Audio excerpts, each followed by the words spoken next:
புதினை அசைக்க முடியாது என்பது போல ரஷ்ய ஜனாதிபதி புதின் தன் ஆட்டத்தை சூடுபடுத்தியிருக்கிறார். யுக்ரைனில் சண்டை பலமாக நடந்து வருகிறது. யுக்ரைன் படை சிதறுவது மட்டுமல்ல, நேட்டோவின் ஆயுதங்களை ரஷ்ய இராணுவம் அளித்திருக்கிறது. இது போதாது என்று வடகொரியாவிற்கும் ரஷ்ய பாதுகாப்பு அமைச்சர் ஷொய்குவை புதின் அனுப்பியிருக்கிறார். எதற்காக அந்த விஜயம்? ஏன் அமெரிக்கா அதிர்ச்சியாகி ஆடி போயிருக்கிறது? அதற்கு என்ன காரணம் என்பதை இந்த பதிவில் நாம் பார்க்க போகிறோம்.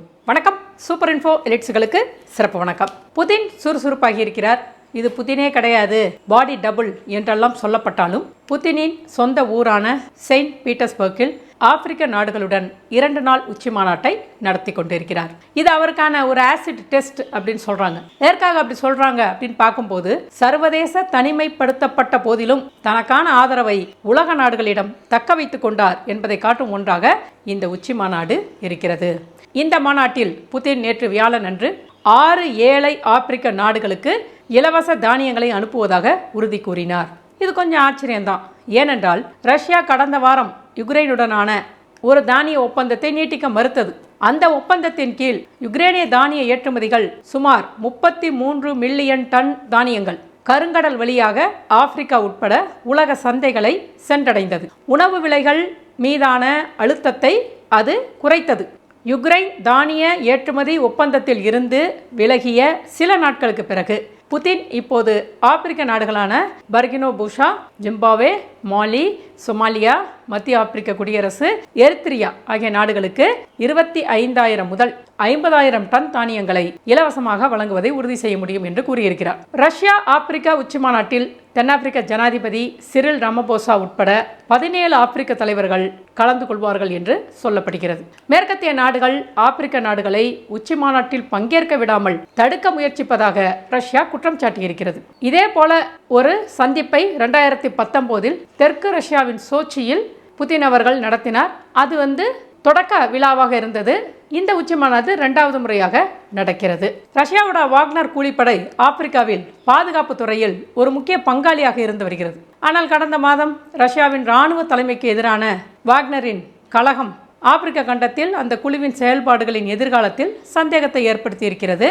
இது இல்லாமல் பிரிக்ஸ் நாடுகள் பிரேசில், ரஷ்யா, இந்தியா, சீனா மற்றும் தென்னாப்பிரிக்கா ஆகிய தலைவர்களின் உச்சி மாநாடு ஜோஹன்ஸ்பர்க்கில் நடைபெறுவதற்கு 1 மாதத்திற்கு முன்னதாக செயின்ட் பீட்டர்ஸ்பர்க்கில் உச்சி மாநாட்டை புதின் நடத்தியிருக்கிறார். புதின் ராஜதந்திர ரீதியில் மட்டுமல்ல, இராணுவ ரீதியாகவும் ஊக்கமாக செயல்பட ஆரம்பித்திருக்கிறார். இந்த விஷயத்தை பற்றி பேசுறதுக்கு முன்னாடி ஒரே ஒரு வேண்டுகோள். நீங்கள் கொடுக்குற ஒவ்வொரு லைக்கும் நம்ம சேனலை முன்னேற்றி எல்லாருக்கிட்டையும் கொண்டு போய் சேர்க்கும். ஒரு நாள் விட்டு ஒரு நாளாவது உங்களை சந்திக்கணும்னு சொல்லிட்டு எவ்வளோ வேலைகள் இருந்தாலும் ஏதாவது ஒரு பதிவை நான் நம்ம சேனலில் கொண்டு வந்துடுறேன். 2 நாளைக்கு முன்னாடி கூட சொன்னாங்க, ரொம்ப டயர்டாக தெரியுறீங்க மேடம்னு. அவ்வளோ ஹெக்டிக் ஒர்க் இருக்குது. அந்த ஒர்க்கு நிச்சயமாக நம்முடைய சமுதாயத்துக்கு பயன்படுற ஒரு விஷயத்திற்கான உழைப்பாக இருக்கிறது. அதை பின்னாடி நான் உங்ககிட்ட என்னன்னு சொல்கிறேன். இந்த சேனலை வெற்றிகரமாக உருவாக்குவதற்கு நீங்கள் தான் உதவி செய்தீர்கள். எவ்வளோ பேர் பார்த்தாலும் லைக் போடுங்க.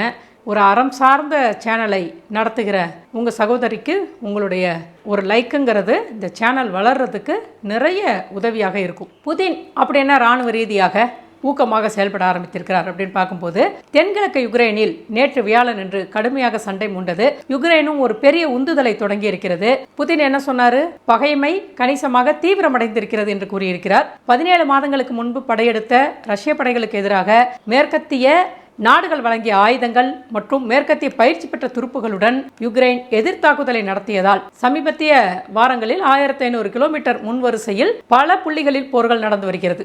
ரஷ்யாவினுடைய துருப்புகள் யுக்ரைனின் இராணுவ உபகரணங்களை அளித்திருக்கிறது மட்டுமின்றி யுக்ரைனின் படைகளுக்கு பெரும் இழப்பையும் ஏற்படுத்தியதாக கூறி தென்கிழக்கில் இருக்கக்கூடிய சபோரிஜியா பகுதியில் ரஷ்ய வீரர்கள் தாக்குதலை முறியடிக்கும் வீரத்தை கண்டு புதின் பாராட்டியும் இருக்கிறார். அடுத்து புதின் தன் பாதுகாப்பு அமைச்சர் ஷொய்குவை வடகொரியா அனுப்பியிருக்கிறார்.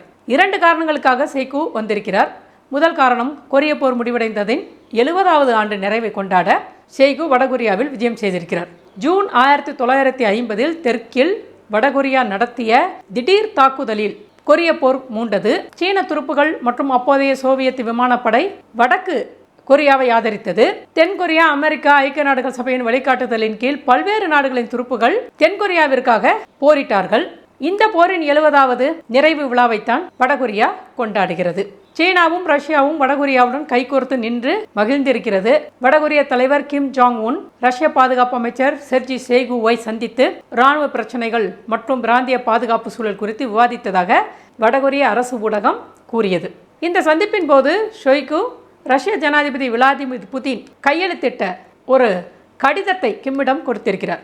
அந்த கடிதத்தில் புதின் என்ன எழுதியிருக்கிறார் என்று பார்க்கும்போது, கொரிய போரில் எதிரி தோற்கடிக்கப்பட்ட ஆண்டு நிறைவை கொண்டாடும் கிம்மை புதின் வாழ்த்தியிருக்கிறார். மேலும் சோவியத் யூனியனின் இராணுவ வீரர்களின் பங்களிப்பை பாராட்டியிருக்கிறார்.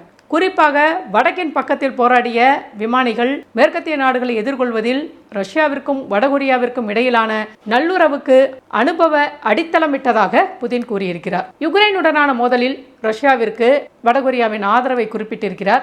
நவீன அச்சுறுத்தல்கள் மற்றும் சவால்களை எதிர்கொள்ளும் போது நட்பு, நல்லுறவு மற்றும் பரஸ்பர உதவி ஆகியவற்றின் புகழ்பெற்ற மரபுகளை பாதுகாப்பது மற்றும் அதிகரிப்பது மிகவும் முக்கியமானது என்றும் புதின் அவர்கள் கூறியிருக்கிறார். ஏன் ரஷ்யா இவ்வளவு வடகொரியாவை புகழ்ந்திருக்கிறது அப்படின்னு பார்க்கும்போது, யுக்ரைன் போரில் ரஷ்யாவை பகிரங்கமாக ஆதரிக்கும் சில நாடுகளில் வடகொரியாவும் ஒன்று. இப்போது ரஷ்யாவுடைய பாதுகாப்பு அமைச்சர் ஷோய்குவின் பயணத்தின் போதும் வடகொரியா ரஷ்யாவுக்கு தங்கள் முழுமையான ஆதரவை வழங்குவதாக கூறியிருக்கிறது. அமெரிக்க தலைமையிலான மேற்கு நாடுகளின் மேலாதிக்க கொள்கை ரஷ்யாவை அதன் பாதுகாப்பு நலன்களை பாதுகாக்க ராணுவ நடவடிக்கை எடுக்க கட்டாயப்படுத்தியது என்று வடகொரியா எண்ணுகிறது. யுக்ரைனில் போருக்கு உதவுவதற்காக வடகொரியா ரஷ்யாவிற்கு ஆயுதங்களை வழங்குவதாக பைடன் நிர்வாகம் குற்றம் சாட்டியிருக்கிறது. ஆனாலும் வடகொரியா இந்த கோரிக்கையை மறுத்திருக்கிறது. வடகொரியா பியாங்யாங்கில் நடைபெற்ற ராணுவ அணிவகுப்பின் போது ரஷ்யாவினுடைய பாதுகாப்பு அமைச்சர், சீனத்தினுடைய பிரதிநிதி மற்றும் இந்த இரு நாடுகளினுடைய உயர்மட்ட விருந்தினர்கள் அனைவரும் சூழ வடகொரியா புதிய வகை ட்ரோன்கள், கண்டமிட்டு கண்டம் பாயும் ஏவுகணைகள் ஆகியவற்றை பாரடில் காட்டியது. ஷோய்கு ரஷ்யாவிற்கு வந்ததற்கான முக்கியமான இரண்டாவது காரணம் எதுவென்றால் ஆயுத ஷாப்பிங் என்கிறார்கள். ஷோய்குவின் வடகொரிய விஜயத்தை ஒரு ஷாப்பிங் சென்டருக்கு வருகை தந்திருக்கிறார் என்பது போல மதிப்பிடுவது கொஞ்சம் கடுப்பா இருந்தாலும் அவைகள் எல்லாம் வாங்கப்பட்டால் ரஷ்யாவிற்கு நன்மையாக இருக்கும் என்று ரஷ்ய ராணுவ அதிகாரிகள் எண்ணுகிறார்கள். வடகொரியாவிடம் ரஷ்யா என்னென்னலாம் கேட்கும் அப்படின்னு பார்த்தா அது ஒரு லிஸ்ட் நீளுது. முதல்ல வெடிமருந்து. ரஷ்யா நேட்டோவை விட அதிகமான வெடிமருந்துகளை உற்பத்தி செய்கிறது. அப்படி இருக்கும்போது எதுக்காக வடகொரியாவிட்ட கேட்குது அப்படின்னா, 100 குண்டுகள் கூட சுட முடியும் அப்படின்னு இருக்கும்போது எதுக்கு 10 குண்டுகளை சுட வேண்டும் அப்படின்னு ரஷ்யா எண்ணுகிறது. அதற்கு போதுமான வெடிமருந்துகள் ரஷ்யாவிடம் இல்ல. அதனால வடகொரியாவிடம் பர்ச்சேஸ் செய்ய வந்திருக்கிறார் ஷோய்கு. இரண்டாவதாக, அதிக திறன் கொண்ட MLRS மற்றும் அதற்கான 1 டன் ஏவுகணைகள். ரஷ்யாவிடம் 300 மில்லிமீட்டருக்கு மேல் அதிக திறன் கொண்ட MLRS இல்லை. இது முன்வரிசைக்கு ஒப்பீட்டளவில் நெருக்கமான இலக்குகளுக்கு இஸ்கந்தருக்கு பதிலாக பயன்படுத்தப்படலாம். நிச்சயமா பாலிஸ்டிக் ஏவுகணைகள் ரஷ்யா விளையாடும் தீபாவளி விளையாட்டுக்கு போதுமானதாக இருக்க முடியாது. அதனால வடகொரியாவினுடைய பாலிஸ்டிக் ஏவுகணைகளை ரஷ்யா கேட்பதற்கு சாத்தியம் இருக்கிறது. ஹுவாஷாங் 5 and 6 circular error of probability CEP அப்படின்னு சொல்லுவாங்க. அது மிக அதிகமாக இருக்கிறது. ஆனாலுமே ரஷ்யா கிளஸ்டர் மாறுபாட்டை கணக்கில் எடுத்துக்கொள்ளாவிட்டால் இதையும் வாங்கும் என்று கூறுகிறார்கள். அதுக்கப்புறம் வடகொரியாவினுடைய ட்ரோன்கள். இது பயங்கர ஷாக் அமெரிக்காவிற்கு. ஏன்னு கேட்டிங்கன்னா, வடகொரியா ட்ரோன்களை உருவாக்கி டெஸ்ட் பண்ணி இவ்வளோ தூரம் கொண்டு வந்திருக்குங்கிறதே யாருக்குமே தெரியாது. அமெரிக்காவினுடைய அறியப்பட்ட ட்ரோன் மாதிரிகளை ஒத்த 2 புதிய ஆளில்லா வான்வெளி வாகனங்களை வடகொரியா வெளியிட்டிருக்கிறது. இது போர் மற்றும் உளவு ட்ரோன் திறன்களை அடைவதற்கான வடகொரிய பாதை நன்றாக இருக்கிறது என்பதை காட்டும் சமீட்சையாக வடகொரியா எண்ணுகிறது. வடகொரியா எப்போது புதிய ட்ரோன்களை உருவாக்க தொடங்கியது என்பது தெளிவாக தெரியவில்லை.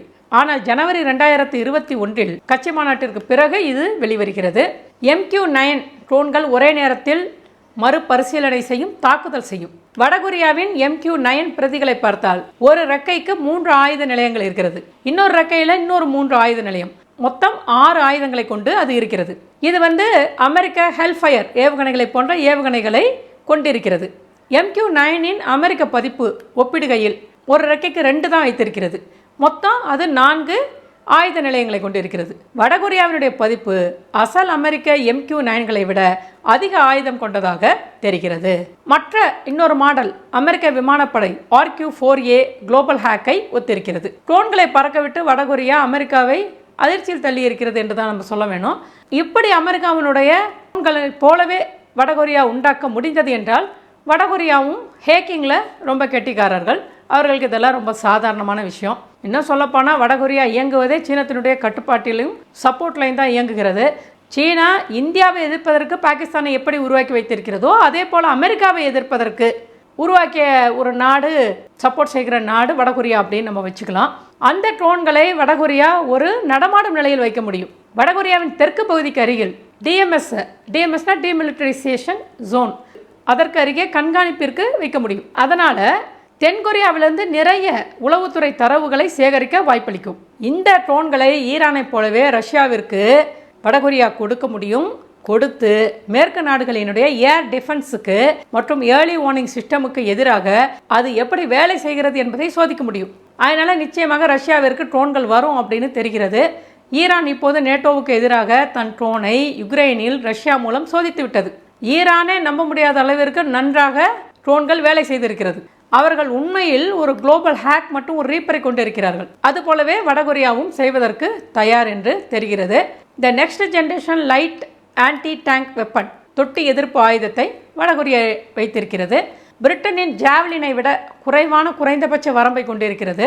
ஆனாலுமே என்லா சிறியது, லகுவானது, ஒப்பீட்டளவில் மலிவானது. அதனால் இதனை ரஷ்யா வாங்குவதற்கும் சான்ஸ் இருக்கு. வடகொரியாவிலிருந்து ஆயுதங்களை இறக்குமதி செய்வது பற்றி விவாதிப்பதற்காக ஷோய்குவினுடைய வருகை இருக்கும் சாத்தியம் குறித்து அமெரிக்காவினுடைய தேசிய பாதுகாப்பு கவுன்சில் தகவல் தொடர்பு ஒருங்கிணைப்பாளர் ஜான் கெர்பியிடம் கேட்டபோது அவர் இது பற்றி நேரடியாக பதிலளிக்கவில்லை. ஆனால் ஒரு விஷயத்தை குறிப்பிட்டிருக்கிறார். புதினுக்கு தனது சொந்த பாதுகாப்பு கொள்முதல் சிக்கல்கள், சொந்த சரக்கு சிக்கல்கள் இருக்கிறது என்பதை அறிவார். அவருடைய ராணுவம் பின்தங்கிய நிலையில் இருக்கிறது.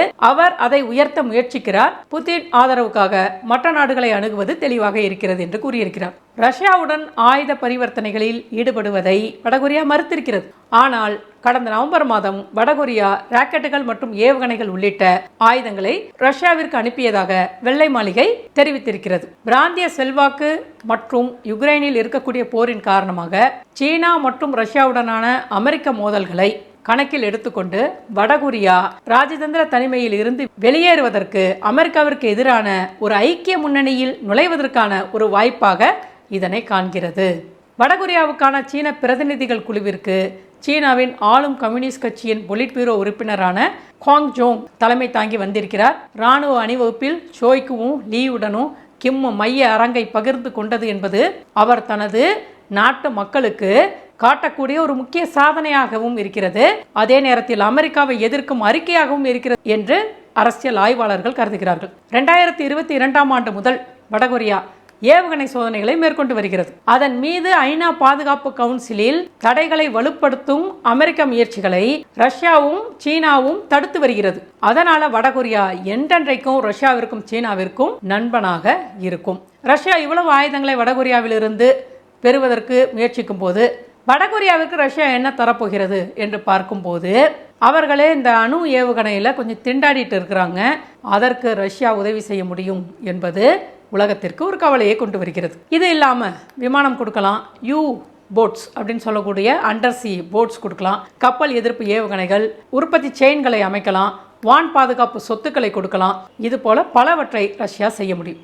ரஷ்யா, சீனா, வடகொரியா என்று மூவரும் ஒன்றாக இணைந்து மகிழ்வுடன் இருப்பது என்பது ஒரு பயங்கரமான கூட்டணியாக மேற்குலகத்திற்கு காணப்படுகிறது. மேற்கு நாடுகள் இதை கண்டு கவலை அடைகிறார்கள். இந்த 3 பேர் மட்டும்தான் இந்த கூட்டணியில் இருக்காங்களா அப்படின்னு பார்த்தா ஈரான் இருக்கிறது, பாகிஸ்தான் வருகிறது, வெனிசுலா வருகிறது, அமெரிக்காவிற்கு ஆகாத நாடுகள் எல்லாம் அதில் இருக்கிறது. இப்படி ஒரு காம்பினேஷனில் ஒரு கூட்டணியை கண்டு அமெரிக்கா என்ன யாரா வேண்டுமானாலும் யோசிக்கத்தான் செய்வார்கள், கவலைப்படத்தான் செய்வார்கள் என்று அரசியல் ஆய்வாளர்கள் கருதுகிறார்கள். இது குறித்தான உங்களது கருத்துக்களை பதிவிடுங்கள். மீண்டும் அடுத்த பதிவில் சந்திப்போம். நன்றி.